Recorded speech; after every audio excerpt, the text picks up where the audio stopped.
اللہم انا نعوذ بک من الہم والحزن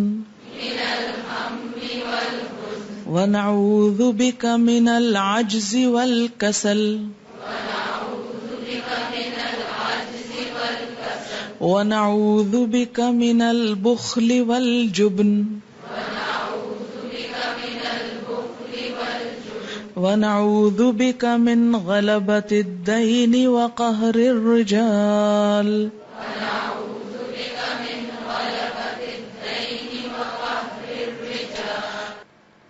اللہم اے اللہ انا نعوذ بک بے شک ہم تیری پناہ چاہتے ہیں من الہم فکر سے والحزن اور غم سے ونعوذ بک اور ہم تیری پناہ چاہتے ہیں من العجز عاجزی سے والکسل اور سستی سے ونعوذ بک اور ہم تیری پناہ چاہتے ہیں من البخل بخل سے والجبن اور بزدلی سے ونعوذ بک اور ہم تیری پناہ چاہتے ہیں من غلبۃ الدین قرض کے غلبے سے وقہر الرجال اور لوگوں کے قہر سے. اس میں سب سے پہلے اللہ تعالی کی پناہ طلب کی گئی ہے ہم اور حزن سے. ہم ہوتا ہے فکر، افکار، پریشانیاں، پراگندہ خیالات، اور حزن دوسروں کا غم. غم اور فکر مراد ہے یہاں سمپلی کہ اللہ ہر طرح کے غم اور فکر سے بچنے کے لیے اپنے آپ کو تیرے حوالے کرتا ہوں تاکہ تو ان اسباب سے بھی بچا جو میرے لیے پریشانی کا سبب بنے، اور اس کے علاوہ یا اس کے ساتھ ہی عاجزی اور سستی سے بھی، کیونکہ عموماً غم یا فکر اور پریشانی کس کو جنم دیتی ہے؟ عاجزی کو، بے کسی کو اور سستی کو. بسا اوقات سستی غم کا سبب بنتی ہے اور بسا اوقات غم سستی کا سبب بنتا ہے. یہ دونوں چیزیں آپس میں لازم و ملزوم ہیں، کیونکہ جب انسان کا ریزسٹنس پاور کمزور ہوتا ہے، اس کا دفاعی نظام کمزور ہوتا ہے، تو ہر طرح کا وائرس حملہ آور ہو جاتا ہے. ایسا انسان ہر قسم کی بیماری کیچ کر لیتا ہے، پھر ایک کے ساتھ ایک چیز چلی آتی ہے. تو اس کے لیے ضروری ہے کہ انسان کا اللہ تعالی سے مضبوط تعلق ہو، اس پر مضبوط بھروسہ ہو، اور اللہ کے سوا کوئی طاقت ہے نہیں جو انسان کو مضبوطی دے سکے، جو قوت دے سکے، جو اس کا سہارا بن سکے، جو اس کی کمی پوری کر سکے، جو اس کی ضروریات میں کام آ سکے.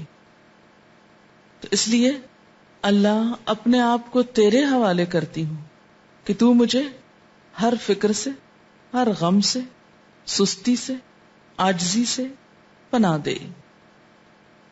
اور وَنَعُوذُ بِكَ مِنَ الْبُخْلِ اور بخل سے بھی، کیونکہ ہوتا کیا ہے کہ جب کسل آتی ہے، سستی آتی ہے، تو انسان کام کوئی نہیں کرتا. جب کام نہیں کرتا تو جو اس کے پاس ہوتا ہے وہ بھی کسی کو دینا نہیں چاہتا کہ مجھے کہاں سے اور ملے گا. اور پھر والجبن بزدلی، جب انسان فکر کا شکار ہوتا ہے، غم کا شکار ہوتا ہے، بیکار ہو جاتا ہے، تو پھر بزدل بھی ساتھ ہی ہو جاتا ہے. وہ نہ زمانے کا مقابلہ کر سکتا ہے، نہ حالات کا مقابلہ کر سکتا ہے، اور نہ ہی کسی مشکل چیز اور وقت کا.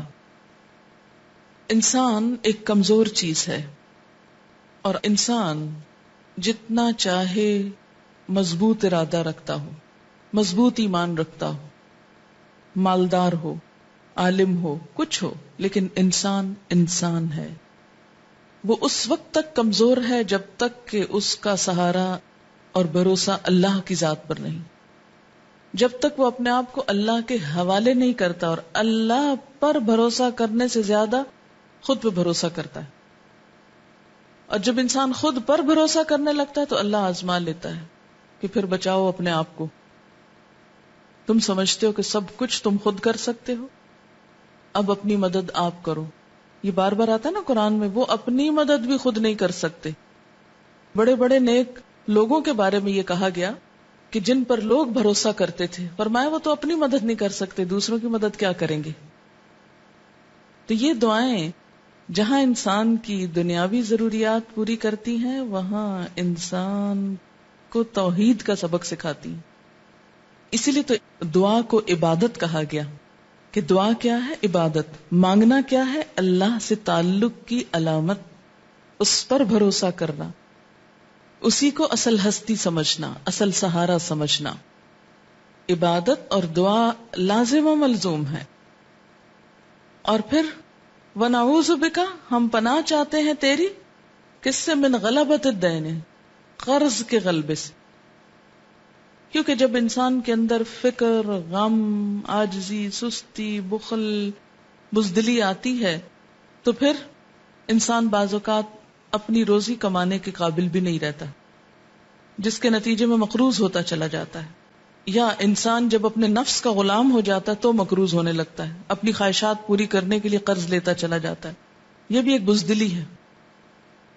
وقہر الرجال، اور لوگوں کے قہر سے. ظاہر ہے کہ اگر کسی نے مثلاً قرض لے رکھا ہے اور وہ وقت پہ واپس نہیں کرتا تو وہ لوگوں کے قہر اور ناراضگی کا شکار ہوگا. تو یہ ساری چیزیں مل کر انسان کو کمزور کر دیتی ہیں اور اس کو دنیاوی اعتبار سے بھی نقصان دیتی ہیں اور آخرت کے اعتبار سے بھی.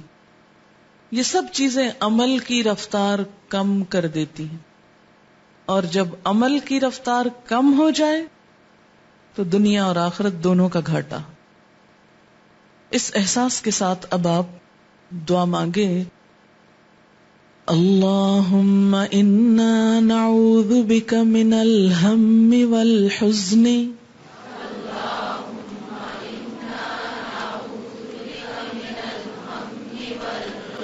ونعوذ بک من العجز والکسل ونعوذ بک من البخل والجبن ونعوذ بک من غلبۃ الدین وقہر الرجال.